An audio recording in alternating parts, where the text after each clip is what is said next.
जागृत, स्वप्न, सुषुप्ति आदि तीनों ही अवस्थाओं में आदिभूत का उद्बोधन करता रहे, अर्थात तुर्य अवस्था की अभिव्यक्ति में ही जिए।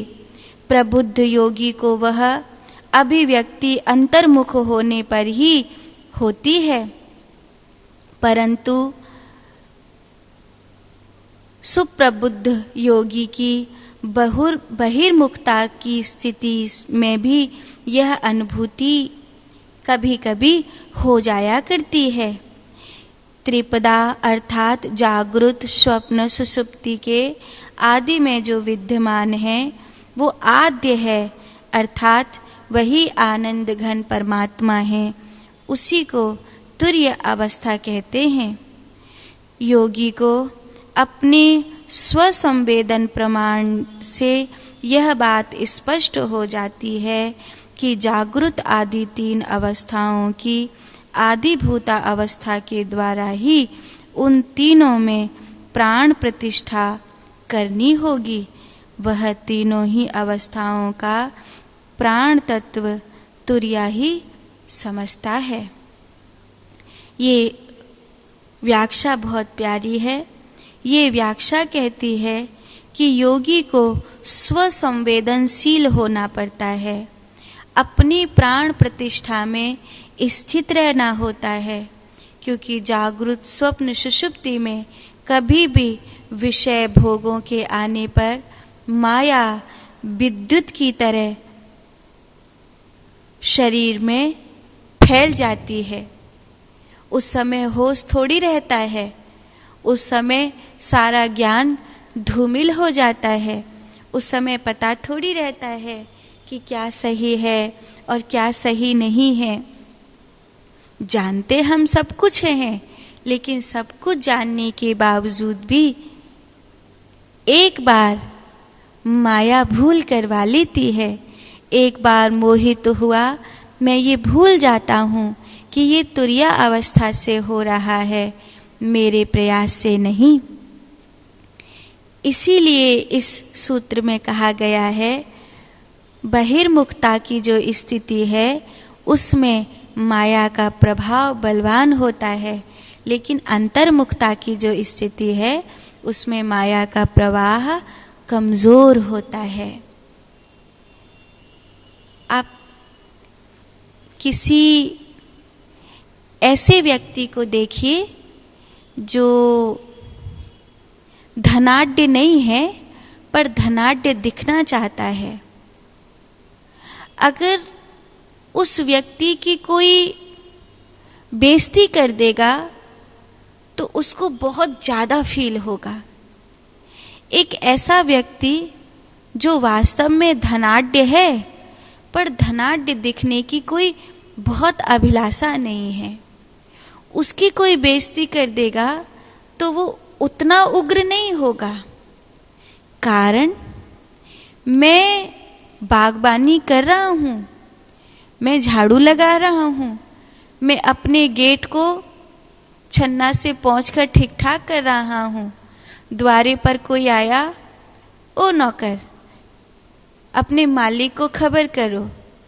मालिक वही है पर उसे तुरंत गुस्सा नहीं आएगा कि तूने मुझे नौकर कैसे कहा, क्योंकि उसे पता है मैं तो मालिक हूं। जो मालिक नहीं है और वो बन ठन कर मालिक बन करके घूम रहा है, उसे कहा ओ नौकर अपने मालिक को बुला, वो तो तुरंत चैंट जाएगा। आप आंख वाले को अंधा कह दो, उसको इतनी गुस्सा नहीं आएगी, पर जिसकी आंख में कुछ गड़बड़ है उसको तुम अंधा कह दो, वो तो चैंट जाएगा बहुत जोर से। बस इतना ही अंतर है कि जब तुम अंतर्मुखी होकर के जीते हो तो माया विषय भोग के द्वारा जब उत्तेजना पैदा करती है तो तुमको कुछ भी नहीं होता। माया उत्तेजना पैदा करेगी, काम की, क्रोध की, लोभ की, मोह की, लेकिन ठीक है तुमको महसूस होगा कि कुछ है, जो ऊर्जा को नीचे लेकर के जा रहा है, कुछ है जो ऊर्ध्वगामी बना रहा है। अब तो कुछ भी हो जाए, चाहे कुछ भी बिगड़ जाए, पर अब उतर कर नहीं जाना। बहुत बहुत बार गया पाताल में, अब पाताल नहीं जाऊंगा। अब मेरा पाताल जाने का समय थोड़ी है, अब तो मेरा ब्रह्म पद में जाने का समय है। सृष्टि परीक्षा लेगी, दुख देगी, पीड़ा देगी, बहुत कुछ छीन लेगी। जो लोग तुमको गिराने बैठे थे वो एकाएक तुम्हारे शत्रु हो जाएंगे।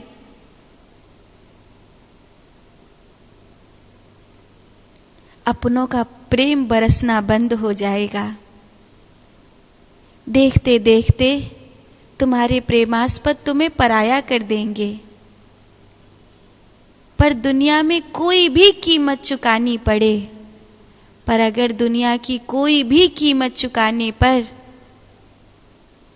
वो मिलता है, तो दुनिया में जो भी हमने उसके बदले में चुकाया है वो बहुत थोड़ा है, वो बहुत थोड़ा है। बहिर्मुखता को माया घेर लेती है। जैसे ही उत्तेजना उत्पन्न हुई, मनुष्य अपराध करता है। आप देख लो, अगर किसी जेल में जाकर के कैदियों से मिलोगे तो आपको उनकी आंखों में कईयों के ये पीड़ा दिखाई देगी कि न जाने कौन सी मति मारी गई थी हमारी, जो हम ये कर बैठे। कई प्रोफेशनल हो गए होंगे, वो ये नहीं सोचेंगे कि गलत क्या हुआ, वो ये सोचेंगे बाय मिस्टेक पकड़ा कैसे गया, गलती कहां हुई थी कि पकड़ा गया।